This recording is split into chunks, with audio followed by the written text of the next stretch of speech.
transactional analysis.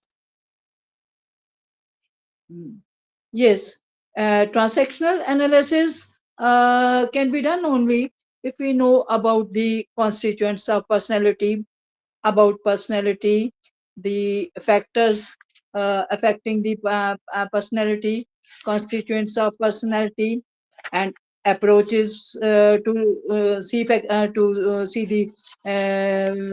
type of personality. So all these things before going for transactional analysis, the only thing is that transactional analysis tells us about the structure of personality. And for the structure of personality, we ought to know everything about personality. Personality is a vast word. It is a vast word. It has been taken from the word persona. Persona means we can say that a false cover on us, a false cover on us, or it is a mask. It is a mask that we wear. So in psychological, a person that presents before other opposite of true of himself जो वो नहीं है, and he presents himself, that is personality. There are different definitions. There isn't any restricted definition of the personality. Then a role, second thing is a role, a character that we play in a drama or in a movie or in any event. That is also the word personality comes from. We can also say that it is a social face, a mask. But Eric Berne said that transactional analysis theory regarding this personality can be done only after we study personality. That the huge part to be known, to be learned, is about personality. To know about personality, what personality is, then we will come to the transactional analysis. So transactional analysis, that our personality is driven by different ego states. It was recognized by Sigmund Freud. Sigmund Freud is the father of, we can say that, all about this personality. Then there are different characteristics of different persons. So many people live on the earth, so many are friends, so many children. Each and every person has its own personality, and no personality is similar to the other in this world. These characteristic differentiates from each other. These characteristics differentiate us from each other. What I am, what you are, what he is, what she is. So we can say that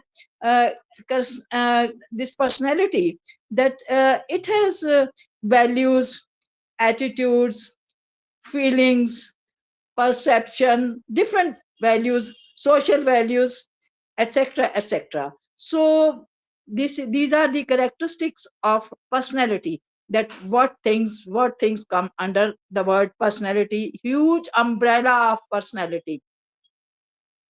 It is huge umbrella of personality, that it, and which has so many things. So HRM studies these days, HRM, human resource management studies, say that in management of education, it is very important to have the study of personality.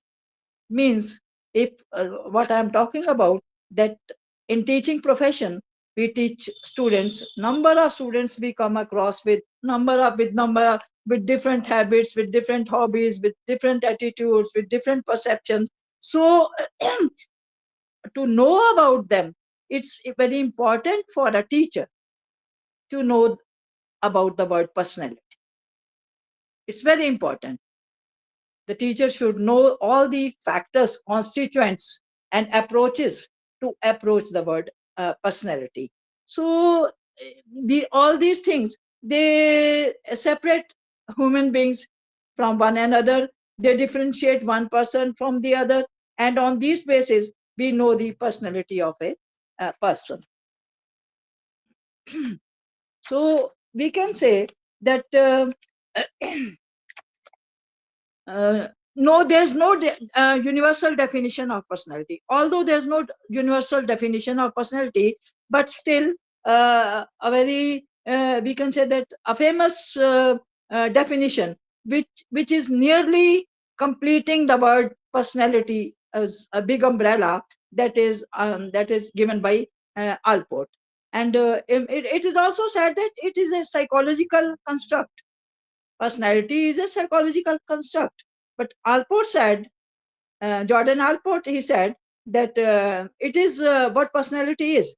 Personality is dynamic organism of psycho-physical systems that determine a person's behavior and thought. This is one of the most recognized definitions. And on the other hand, Cattell has said that a set of traits. He said that he doesn't believe in Alport's definition. He said that certain traits that can predict how one will behave in a given situation. It is a hierarchical structure of primary and secondary traits. Means traits are very important to know about the word personality. So personality, we can say that persona or a mask. This is also considered in this word, but Cattell's definition as well as Alport's definition, they are also considered in our we can say psychology. And Plato said that for a good teacher, personality characteristics are to be known. For a good teacher, I mean, there are so many teachers on the earth, but to become a good teacher, a real teacher, the personality characteristics are to be known. And these personality characteristics are intelligence and classroom behavior, and this attitude, aptitude, interests, motives. All these things are to be known. So there are we come to the approaches of personality. We have now till now we have just talked about what the word personality is. Personality kya hai, व्यक्तित्व क्या है. Or now we come to approaches of personality. What are the approaches of personality? Why are we similar or different from each other? Approaches, what do the approaches say? कि हम एक जैसे क्यों हैं और एक जैसे क्यों नहीं हैं? Why are we similar or different to each other? So these are given by School of Psychology. School of Psychology has given roughly 5 approaches. These approaches are very important. I'll deal with them one by one. First is psychoanalytic approach. Psychoanalytic approach, behavioristic approach, traits approach, social cognitive approach, and humanistic approach. These are the approaches, 5 approaches of personality through which we can come to know about the persona or the traits of a person. So psychoanalytic approach that is given by psychologists, they say that personality has got 3 components: id, ego, and superego. And id is, they say that it's from unconscious mind. Our energy is derived from id, ego, not superego. These are in our childhood. These are our childhood experiences from which we get the energy. Then superego and adult pattern of behavior that comes in this superego. So these are the things like anxiety, depression, that all these things which are characteristics of personality. So sometimes though we learn them under this approach. Now the second approach, which is also very important, that is behavioristic approach. That is behavioristic approach of personality. So it is different from psychological approach. That is, cognitivists say that quantitatively or through experiments we can measure personality. And Behavioristic approach also says that you must have learned in psychology, in B.Ed, of course, I think. So that there to every stimulus there's a response. So we behave in accordance with the stimulus. So the stimulus and response are connected. Response is as the stimulus is. This is behavioristic approach.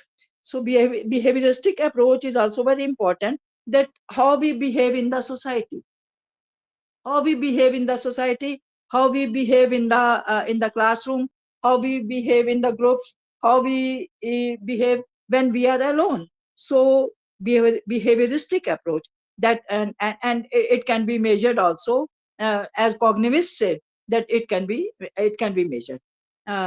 Then third approach comes. Third approach is a traits approach. Trait means that each and everybody person on this has got some or the other qualities, we can say. Trait, we won't say the word trait, that some qualities, something in them, that is called primary traits. Personality inventories measure these traits, and that is trait approach. We say that sometimes we have some typical traits also. So to describe personality, primary traits, to identify primary traits, and to quantify them, qualify them, quantify them, and quantify them, it is a major change. It's not that easy to measure traits. Traits can't be measured easily. There are, you can say, thousands of traits, these primary traits, which everyone has got. Every person on this has got. We can say the qualities, the qualities, or the habits, attitudes, these come under traits. So all these traits, it's very difficult to quantify them, primary traits, to recognize them. So, and then the fourth approach is social cognitive approach of personality. So it is said that individual and society, a social cognitive approach of personality deals with the relationship of a person with society, how we interact in in the society, how we behave in the society, and society, the this behavior of the society, behavior of individuals, of course it has an impact, or it affects our personality. This is very simple, social cognitive approach. And cognitive means that is, it is related to cognitivism. It is related to knowledge, that how we interact in the society, and how we are uh, interpersonally affected by the qualities of other. There are good things also, there are bad things also. Do we adopt bad things? Do we adopt good things? Sometimes we adopt more bad things than the good things. So sometimes we adopt, it depends. Again, the same thing comes, it depends upon personality, how we adopt ourselves in the, how we adopt this social things in our personality. And the next approach is our that is humanistic approach. Humanistic approach. So humanistic approach, in fact, it's a little bit different. It is a combination of psychoanalytic approach and behavioristic approach. It is a combination of both. So this what does this approach emphasize upon? This approach emphasizes upon the significance of personal meaning in one's life. Ideas such as self-actualization, search for meaning, personal beliefs, and personal feelings play a central role in understanding the personality under this approach. Means it's difficult, somebody's personal belief and personal feelings. It comes under this approach, humanistic approach. So, like self-actualization, it's part of this approach. But self-actualization, to understand self-actualization, what he is or she is, why is she like this, that is humanistic approach to understand personality. This is a most difficult approach, we can say. That is difficult approach to understand personality. So these are five approaches which I have just told you about: behavioristic approach, trait approach, social cognitive approach, etc. Then now we come to the um, constituents of personality. Personality, what does the word personality have? What does it consist of? These are constituents. About constituents, we can say that psychoanalysts, they emphasize on unconsciousness. They say that whatever we do, that I'll come to id ego and superego, that it deals with unconsciousness. Behaviorist says that they emphasize and they give focus on overt behavior. Overt behavior is, and that is artificial behavior. That what we do, sometimes we show artificial behavior, what we are not, but we show that. Then social cognitivists say that they stress on thoughts and ideas. So constituents of personality, that psychoanalysis emphasize on unconscious, behaviorists emphasize on, or they focus on the overt behavior, and social cognitivists, they stress on thoughts and ideas. So these are constituents of personality. And these constituents, again, as I said, that to know about personality, these approaches, the constituents, it's important to know for us, and for being a teacher, and to know the personality of the children, to know about them. So it's very important and necessary for us to know about the constituents of personality too. Acha.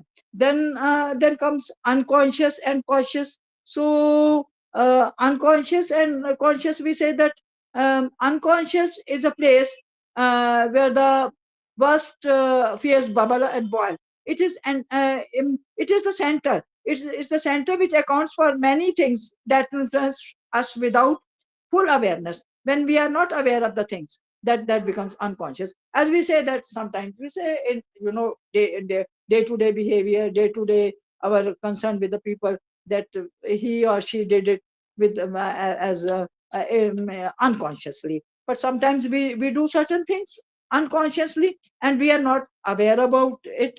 We do not know about the consequences of the things. So this is unconscious, the word unconscious. So there are three aspects of unconscious. That is, one is biological unconsciousness, one is social unconsciousness, and third is personal. Personal, that consists of id, ego, and superego. So superego is a social unconsciousness. So these are three aspects which come under unconscious. And then conscious, we say that to explain the reality, that we say that conscious aspect of personality is that when we know that we are right, I'm right, and what I am saying, that it's right. So this is about conscious aspect. Now temperament count, that is an other indicator of personality.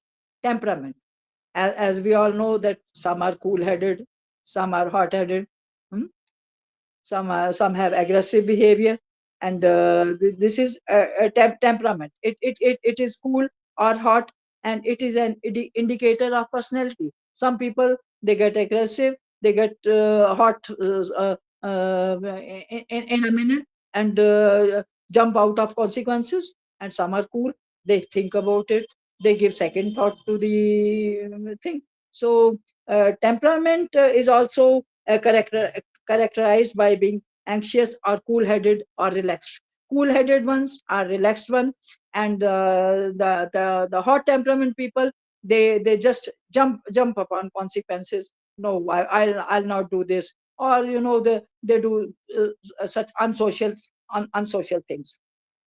And then comes inconstituents of personality.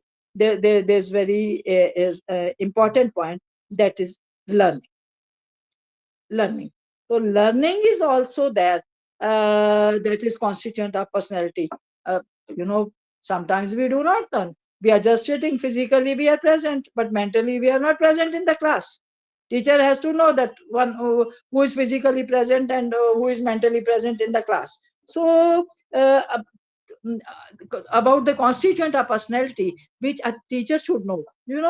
What I am telling you, that is all a teacher should know, to know about the child personality of a child for the transactional analysis. So all these things, they come under the same umbrella.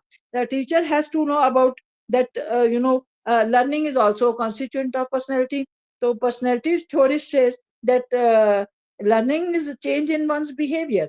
That what learning is, it's not, suppose I'm teaching something in the class to the children, and there's no change in the behavior. The behavior is the same. I mean, but the child had initial behavior and terminal behavior. What his initial behavior was, that is still after teaching, means after giving lecture by the teacher, and at the time of learning, he has still the same behavior, and his terminal behavior is the same as his initial behavior was. So this is not learning. Learning is only when there's some change in behavior. And change in behavior, that is also, that is it comes under personality. To know about the personality of a child, teacher should have knowledge of it. So basically, then we say that this learning is of psychologically. When we come to the term personality, measurement of personality, know about personality, transactional analysis of personality, we ought to know about what learning is. So learning is of three types: basic learning, and then social learning, and verbal learning. So basic learning means that uh, what is being taught to the child, he is understanding. And what is being the lecture being delivered in the society, people are I mean, some academic lecture, they are listening to the speaker, and learning something, that is social. Basic learning is what, that in the class, what is being taught, that is a child is there's change in the behavior, it's basic learning. And then social learning, that is learn from the society. That in society, the social learning, there are so many things, social traits, which we learn from each other. So this is all about that social learning. And then third is, I told you about three types: basic learning, social learning, and verbal learning. Verbal learning is from words. That is from words. That this means verbal learning, verbal associates, we think the student gives some response. Verbal learning means that if response is given by the child, this means verbal learning is there. He is able to recapitulate, reiterate, or revise what the teacher has taught about. So then becomes, then in the constituents of personality, I have told you about the unconscious, conscious, then temperament, then types of learning, and then we come to that emotions: anxiety, fear, guilt, sadness, anger, pain, pleasure. They have some psychological roots. This these emotions have some psychological roots. One doesn't cry all of a sudden. There's some reason behind that. there can be some sad experience, there can be some hurted emotion, there can be some uh, un that is um, uh, behavior behaviorless behavior. The behaviorless behavior means what we say, that what ought to be behaved and what not ought to be behaved. So emotions, there some emotions they create distress and we can't control over them, and some emotions they give us a delight, that suppose there's some worry on a student, or there's some worry for something on a person, on a student, or anyone else, then we can say the change in his behavior, that we can't control our emotions. It is difficult to control our emotions.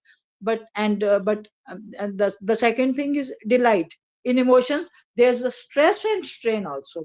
Stress, and under stress and strain, we can't control our emotions.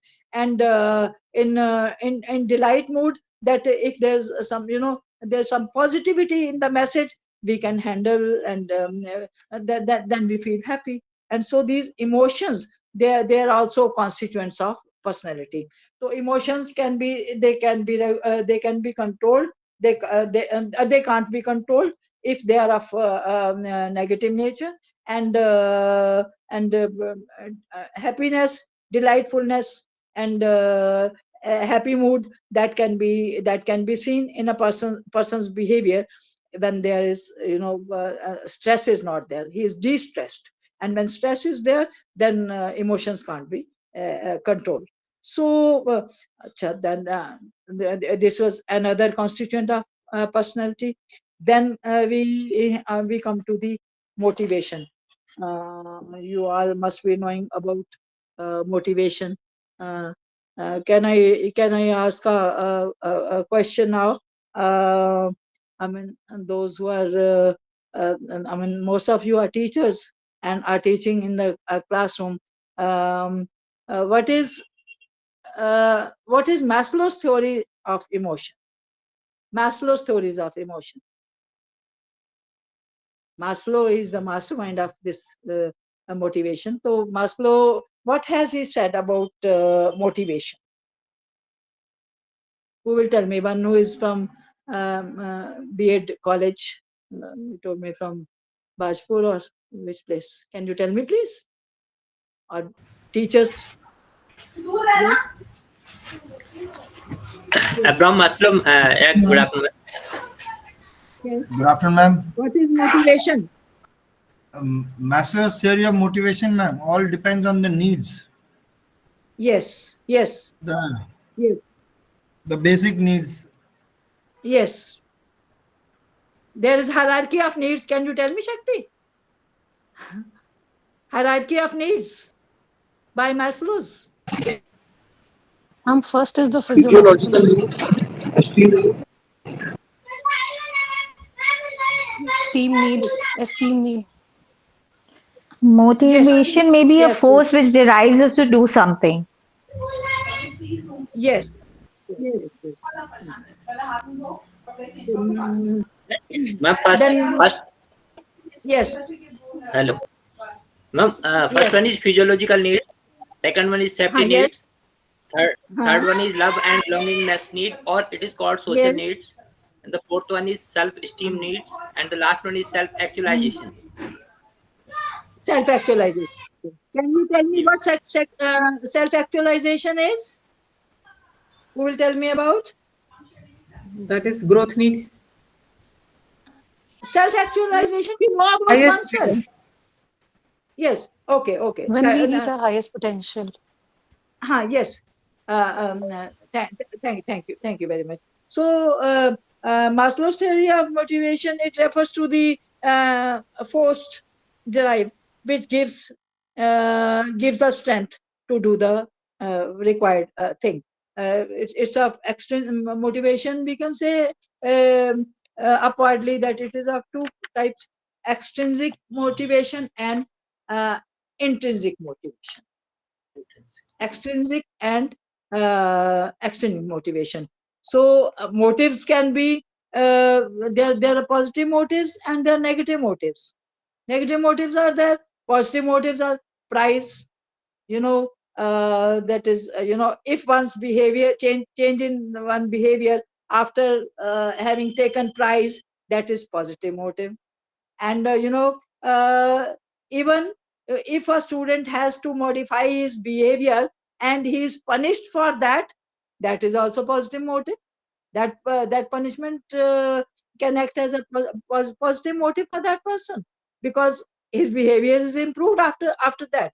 So positive motives, negative motives, social motives, personal motives. So there are high level motives and social motives. So these motives, in fact, uh, they they give us force to go in right direction and to reach the goal.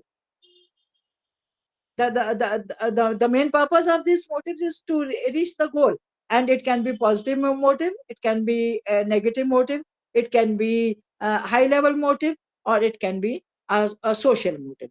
It's like these motives sometimes, in a class, when we say that the child who will stand first in the class will be given this book by the teacher in a gift. So that is a positive. One who comes first and tries to come first to take a book, that's also a motive. That is constituent of personality. That motives do have effect, high standard or low standard, but to some extent they have some effect. And negativity is that motives in fact are not negative, but the feeling of a person about that motive. Like we punish a child for misbehaving in the class. Maybe it's bad for him, but he has started behaving rightly. That is a positive motive. Maybe negative motive for him, but it gives positivity in his it shows positivity in his behavior, and he starts behaving in a positive way. So that is a constituent of personality. Acha. And then again, there's a long list of constituents. I'm taking in a short everything, because we have to complete personality and its analysis also. Then we come to self concept. What is self concept? Self concept is a evaluation of the individual by themselves. That is self concept. It's a constituent of personality. Self concept, that to know about oneself, to know about and that is in terms of their self perceived physical characteristics, personality, skills, traits, roles, cognitive abilities, and social status. It's sum total of their self definition or self image. So self concept that develops when the adolescents think about themselves and gather evidence that enables them to evaluate themselves, that where do they stand, and where do they stand, how can they know where do I stand, how can I know. Self concept is that that concept which tells us where do we stand. That when we compare ourselves when we compare ourselves, our ideas, with those of others, when we compare ourselves thoughts with others thought, then we come to know about the self concept. So these are measures of self concept. How we measure self concept? When we compare with others, and when we compare with other, or then when we change the behavior, when we change the behavior by being socialized, by socialization, that also comes under self concept. So reaction of the children can be positive or negative in the classroom. So change in their behavior, it can be shaping factor of their behavior.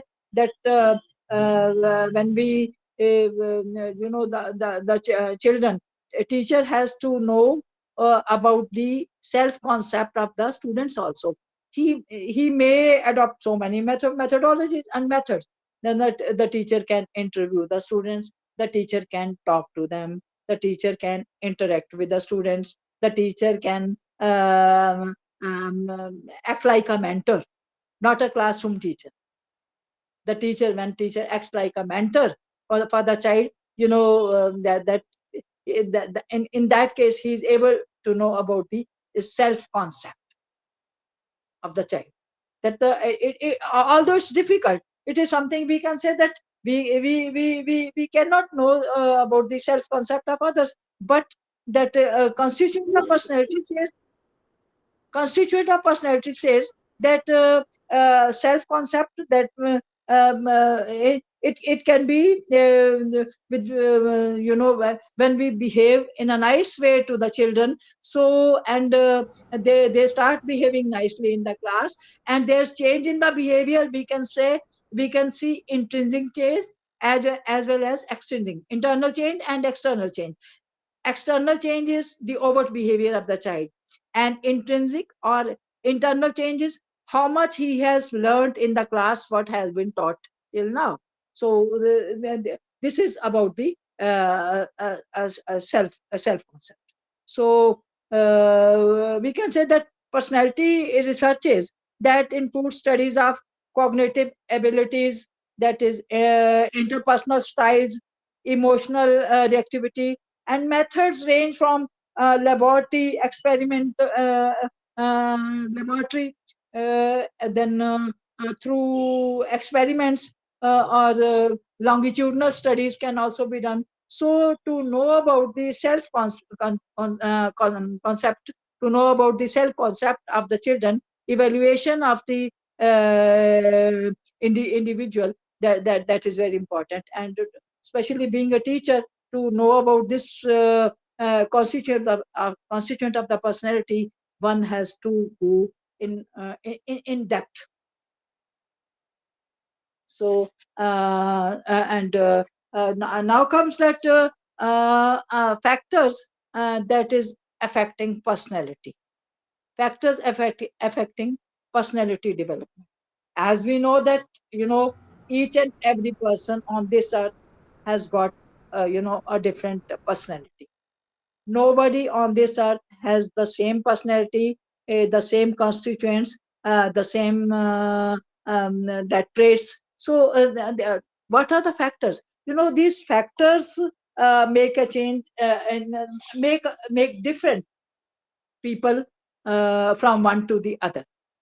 I mean, because some is being brought up under different factors. Some has got under different conditions. So these conditions may different from person to person, and the development of personality depends upon the conditions. That is depends upon the condition under which the child is being nurtured. So factors affecting personality development, that is society, then comes our culture, uh, there biological factors, genetics, environment. These are common factors that affect the personality of a person. So here, because I'm giving example of a child in the class, because since this is related to our classroom management and leadership and management in the school, so that is why I'm taking example of that side by side. Then it is said that hormones and brainstorming influence our behavior. Hormones, we know about the hormones that we produce. So hormones and brain structure. Each and every person on this earth has different brain structure. White matter, gray matter, and other all the constituents of the our brain. It's the structure of the brain is different, and we can say that it's God gifted. It's not made by man, or and then only genes then control the development of our nervous or endocrine system. Genes are not responsible for it.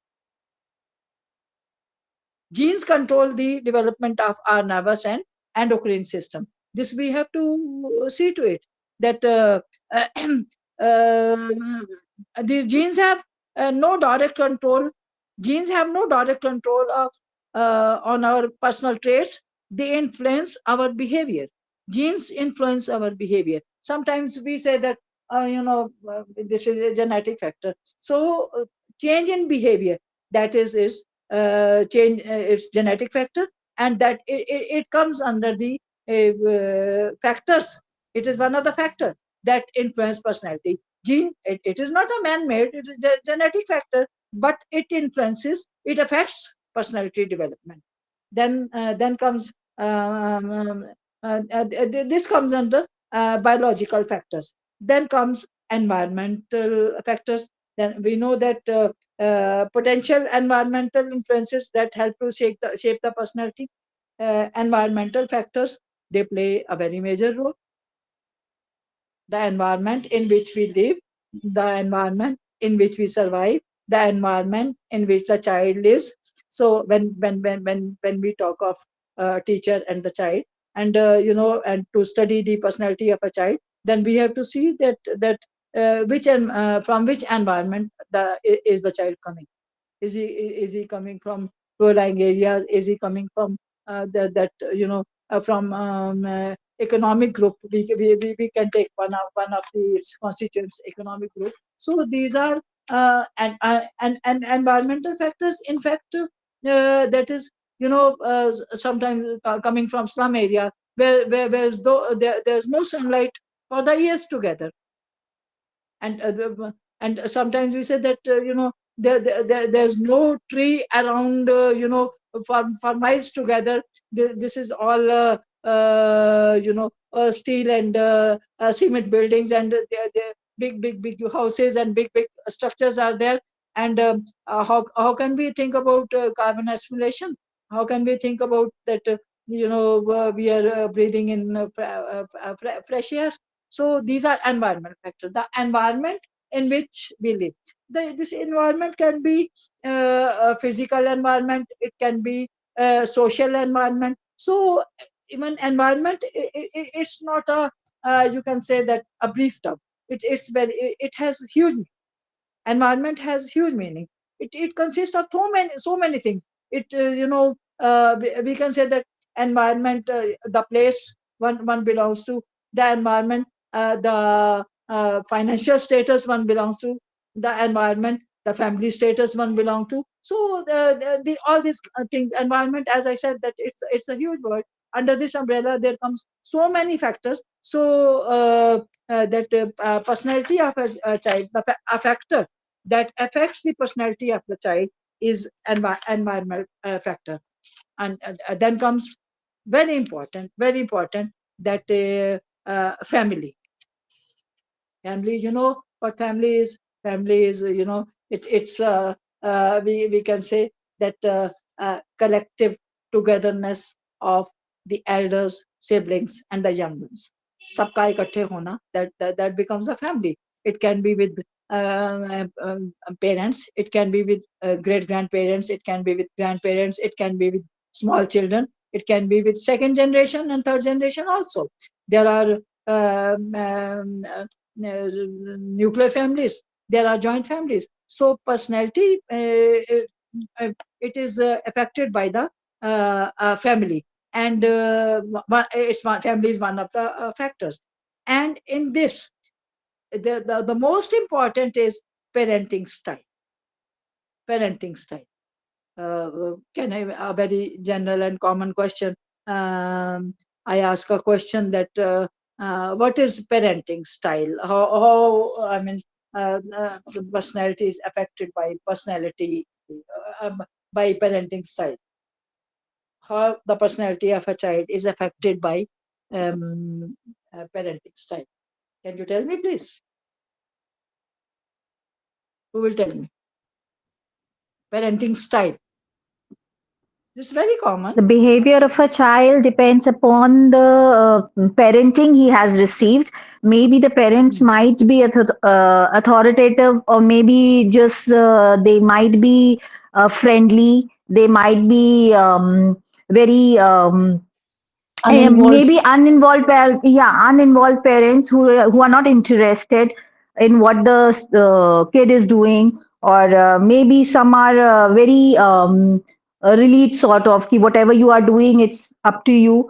So there might be different type of parents, and this all helps or may leads towards the personality development of the child. Yes, thank you.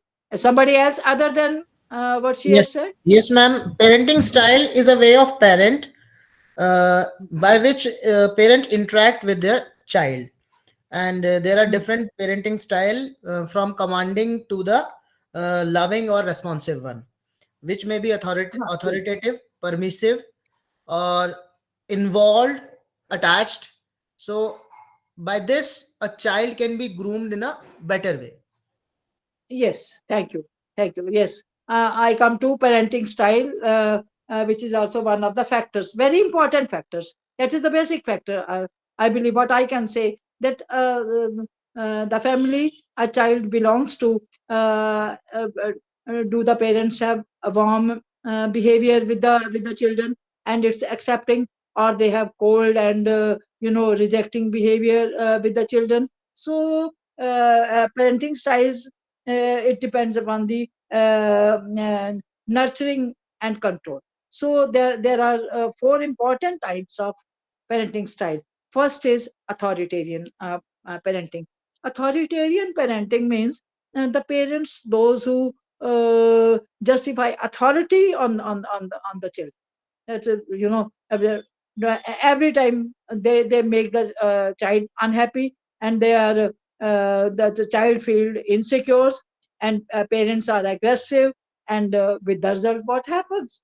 But what happens? The personality of the child, that is depressed. He feels depressed, and he doesn't do well in the field he wants to do. If he's studying, he doesn't show good result. If he's working, he doesn't show his good potential for the work. So this is authoritarian parenting. When the parents behave in an authoritative authoritarian way, that, well, I am father, yes, you should not do this. I'm mother, don't go there. So these are authoritarian parents, those who they have total authority on the children. They can't do Children can't do anything of their own, and they make them unhappy and unsatisfied. Then second is permissive parent. Permissive parents are those parents that on which the children are dependent, and their behavior doesn't become mature because of the permissiveness of the parents. They become, and they have immature behavior as compared to the other ones, and they can't take decision themselves, because they have not been ever been given any decisive power, and because of immature behavior, and they are dependent, fully dependent, in every situation, in every question to be asked, in the school, in the class, in the peer group, or in the family. This is permissive parent. Then authoritative parents, and then I come uninvolved parents. Uninvolved parents means do whatever you like, and it's not good. We all feel it. You all feel it. Myself feel it. That it's the if I ask something from my mother or my father, so the parents being uninvolved parents, I'll feel insecure that they are not responding to my question. That it results in insecurity of the child. Uninvolved parenting results in the insecurity of the child, and they have low esteem. They have low esteem. Uh, they cannot take any decision by themselves, and they do not feel secure in the family, because parents are not concerned. Parents are not concerned about anything of any question of mine, what I should do, any act of mine. So then last is authoritative parenting.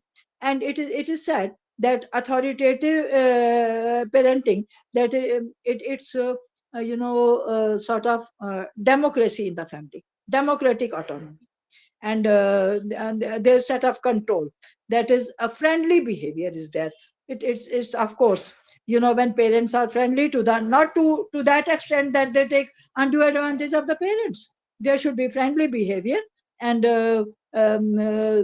such children, they have good relation with the parents, they get, with the result, they get good position in the class, they get good position wherever they are working. So parenting also plays very important role in it.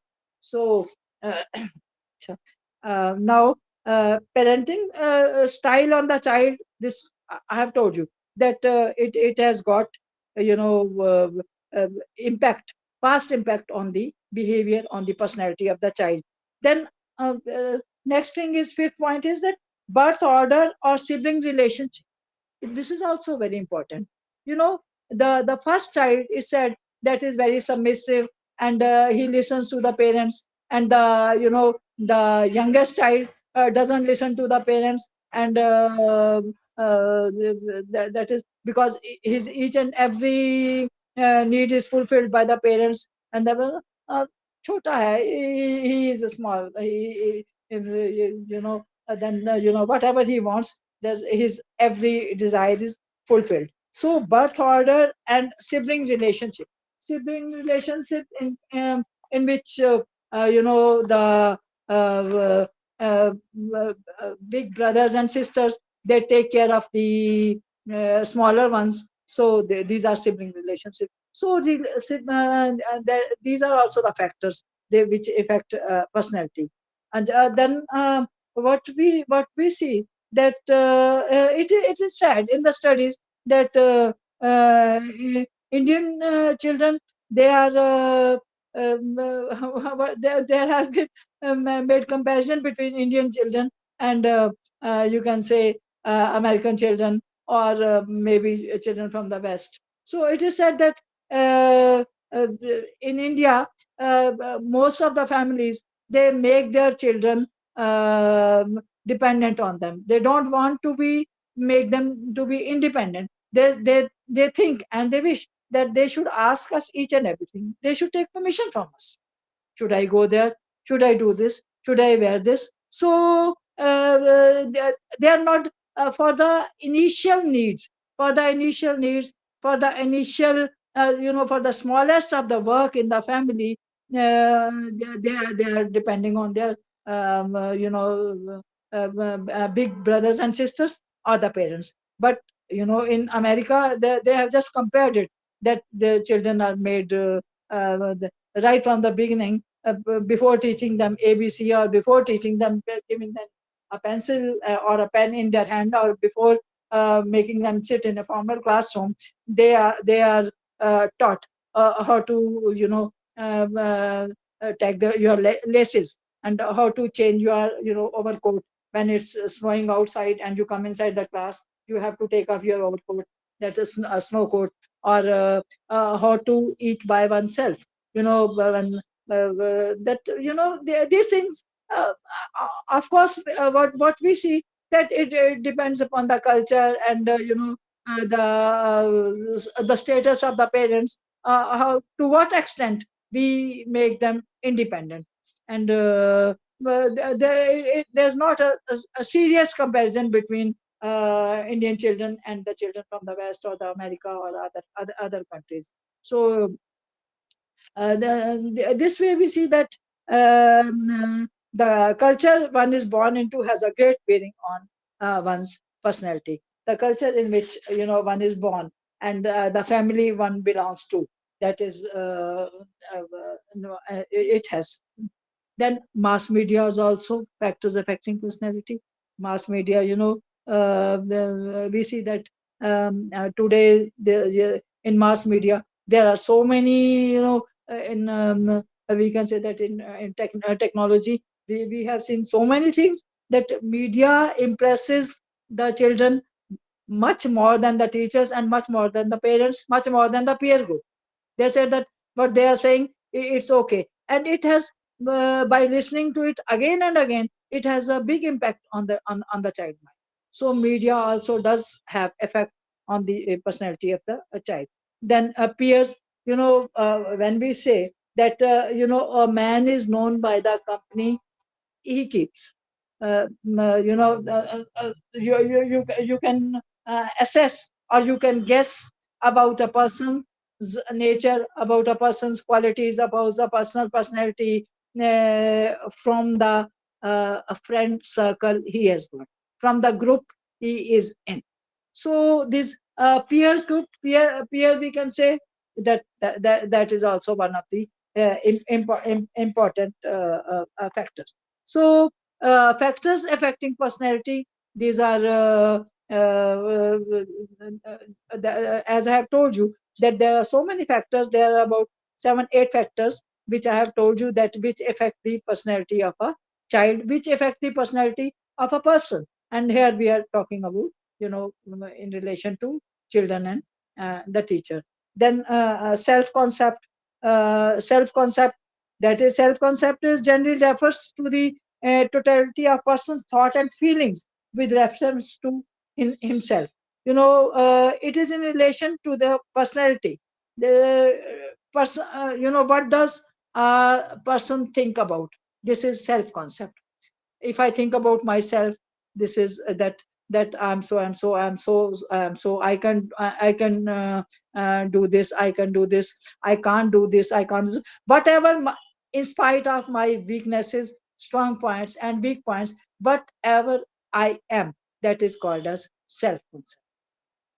To know about it, either we compare, that about self concept, we can't tell it to other people, but when we compare it with, with other people, our plus points with other people, or our negative points with other people, or do we stand much ahead of our group, or do I stand much, in the last line of the group? This is about self and self concept.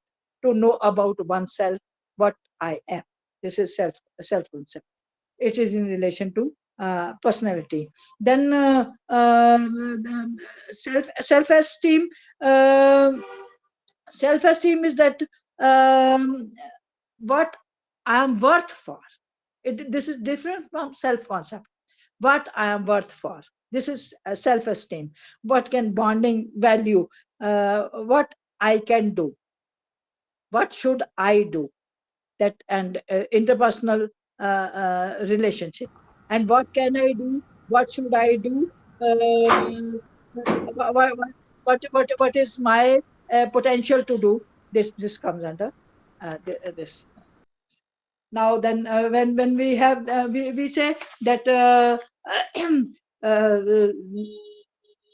component of self concept, that is, self esteem is equal to success upon pretensions.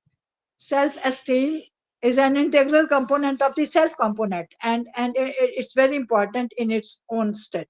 And success is pretensions upon self esteem. So thus we all know about it. Now, uh, there's again, we come to the, this is the, um, about last part. Then process of personality development. Process of personality development, it is, in process of personality development, what we see that socialization.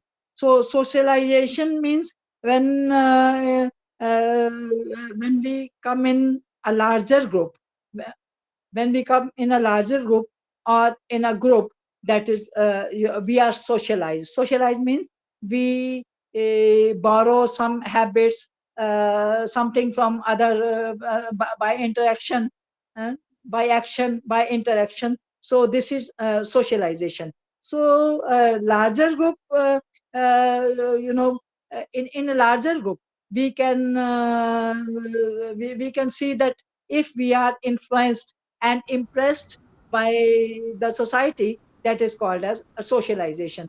Like, boys in co-education, boys in co-education, and girls alone in co-education. When the girls start behaving like boys, we say that she has become a tomboy. And the boys start behaving like in a feminine fashion, we can say that effeminate boys. So this is socialization. That is it's a process of personality development. The atmosphere in which we live, that boys in co education, and girls in co education, and less boys in more girls, and more girls in less number of boys in the class. So this is about, I've told you. Then comes structure of personality, about education. But Gandhi ji has said, Gandhi ji about education has said that it's drawing out of the best in child and man with reference body, mind, and spirit. And education is the manifestation of the perfection that is already in man. Man has got potential of doing everything. We have potential of doing everything, but it is the manifestation of the perfection that is already in man. Manifestation is required. That how we, to educate a child. What are the things that we need to educate a child? And because education, and that is a word, vast word. It is change in behavior of a child. Education means change in behavior of the child. It's not only learning a book or drawing a drawing book. That is change in behavior. So now then transactional analysis of the personality, that we have come to know about the structure of personality. The structure of personality can be known by transactional analysis. That is a psychological tool to understand the elements of personality. Transactional analysis. What is transactional analysis? When we transaction something, that is know about the personality and the structure of the personality we want to know, then we have to make some intersection, or this we call as transactional analysis. It is a tool to understand the elements of our personality. Transaction analysis are not constructs, but expression, expressed and observation realities, experiences and observed realities. They are not only the constructs. So there are ego states. Ego states. What are ego states? That building block of our personality is ego state. The building block of our personality is ego state, or means each and every person has born with some ego. This we call as building block. And ego state means ego or I. Ego or I. It is psychological component of personality. This ego is psychological component of personality. Then we say that uh, id. Id is identification document. Id, ego, and superego. These are three things. Id is identification document, and an ego state is basically something that we think and feel at a given point of time, and is reflected in how we relate to ourselves to other people. This is this is ego. Then ego states and experiential and observable elements of our personality. That then adult personality is made up of three aspects. ID, its brief ID is identification, documentation. So that adult personality is made up of three aspects: id, ego, and superego. Then what we call id, id, ego, superego, and it is directly related to our unconscious this thing. Child is hungry, and if he is given food, then he has a feeling of pleasure. And if he is not given the food, then he becomes restless and repulsed by pain. So this is id. Then comes ego. Ego is an operating on the reality principles, that is in conscious minds, that is psychological component. Ego is psychological component. And then comes superego, operating ethical, this thing, ethical action on the principles of morality and social comfort. That is id, ego, and superego. So ego is not bad. It is said that ego is not bad.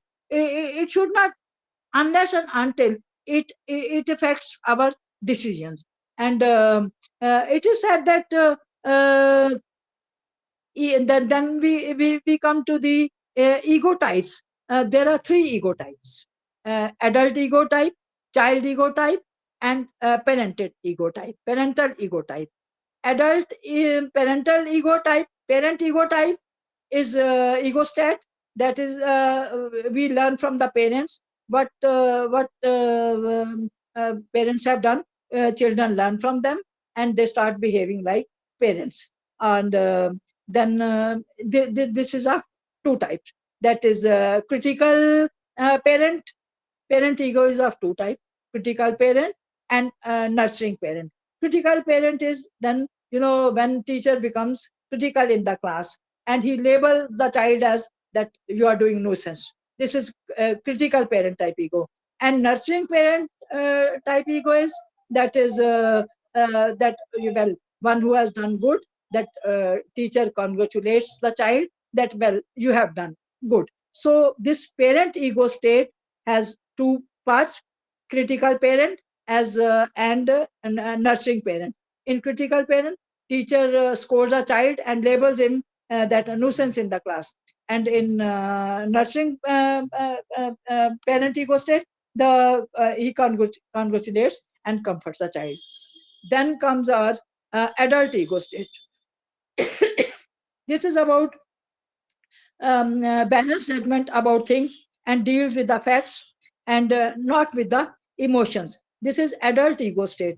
And adult ego state, that is of photographic adults and combined adults. So this is a balanced judgment about things that deal with facts and not emotions. So like the teacher has got photographic adults are that, like, teacher has got in her mind that so and so child got so and so marks in the class in that year. This is photographic adult. And then combined adult, that is the teachers, what the teachers do, that they calculate that in last years the students have got this much marks, and this year also we believe and we behave that you will get these much of marks. These are combined adults. And then comes your child ego state. In child ego state, again, it has two parts: memories of the childhood, that and again it has got four types of child ego state. Is of four types. But what we say, that there's relation between id ego and superego. So like id is responsible, well, if someone is wanting to hurt you, somebody is wanting to hurt you and annoys you. So what you do, what your it does responding by punching that man, because he's having bad intention on him. And then ego said, confront with the person. If his ego arises, he confronts with the person. And then comes superego. Superego says that walking away from the situation, that leave it. What have I to do with it? So superego provides moral standards by which ego operates, plays fundamental roles, etc., etc. So then child ego state, that is. Should I continue with? Can I take 5-10 minutes in it? Yes, ma'am. Yes, Yes, ma'am. ma'am. Yes, ma'am. Because I have to Yes, complete ma'am. it. Then we'll take 10 minutes break, and I'll come to that conflict management. Then uh, there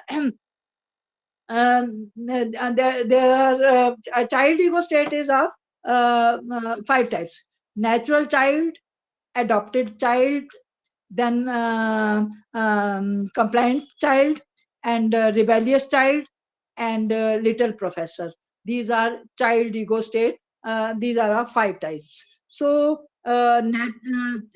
childhood memories, when we are in adulthood, childhood memories come in our mind, and when we get lost in them, remember our childhood feeling and activities. This is childhood. This is child ego state. In natural child, its first type is natural child. We describe the childhood things as it happened, and whatever happened in our childhood, we describe it. That is a natural child. Adopted child is that we describe the childhood memories and things by modifying them. उसको थोड़ा सा झूठ मूठ भी लगाते हैं, that we polish them and we modify them. And then compliant child is that common sense tells us that you do not this modify any child memory. Do not make false statement on it. But because other people will not like what I have done in the childhood, so I should do what the people want to see me. So this is compliant child. Natural child, adopted child, compliant child, and rebellious child. That uh, head gives you, 5 periods, extra periods, substitution period, and you don't want to do. And so when we say that no, that is not possible for me to do, that is rebellious child. And then little professor, that is that is the last of the natural child, adopted child, compliant child, rebellious child, and little professor. Right response at the right time, or take a decision at right time. Situation to handle the situation. So when a child mother is not happy with the child, and she slaps her. So what does the child do? If child feel unpleasant, but how he handles the situation? Unpleasant situation, he makes it pleasant situation by touching her feet and by hugging her mother. So this is little professor type, child type, this thing. Then ego state functions, that is parent ego state functions. They're good, supportive, loving, and nurturing. And adult ego state functioning updates the parents and the child, or decides what course of action to take in future. Then child ego state stands to get one's need and met it, will be happy, and otherwise he'll feel frustrated. So there are effective ego states and ineffective ego states. Effective ego states at nurturing parent ego state and natural child ego state. They are effective states. Then ineffective ego states are that being a critical parent, a rebellious child, a compliant child, and little professor, and combined, they are ineffective ego states. So when we sum up this this topic, we come to the conclusion that our constituents of personality include the unconscious and conscious mind, and that hierarchy, that heredity, and there are so many factors which affect the personality of the child. Then transactional analysis about ego states and their subparts, that parent ego state, and the learners of transactional analysis can help us to become aware of these ego states, and give us freedom to choose the response to the situation. The adult ego state functions and responds to enable to decide about child ego states and the parent ego state. The adult ego state needs to be strengthened as the executives of the personality. Anything that supposes the autonomy of anything that suppresses the autonomy of the adult ego state needs to be removed so that all the ego states function in a hierarchy. So this is all about personality and its measurement and its how we in fact study personality. Teacher to have knowledge of personality, its constituents, its approaches, its factors, and id ego and super ego states, and then then subparts of these ego states.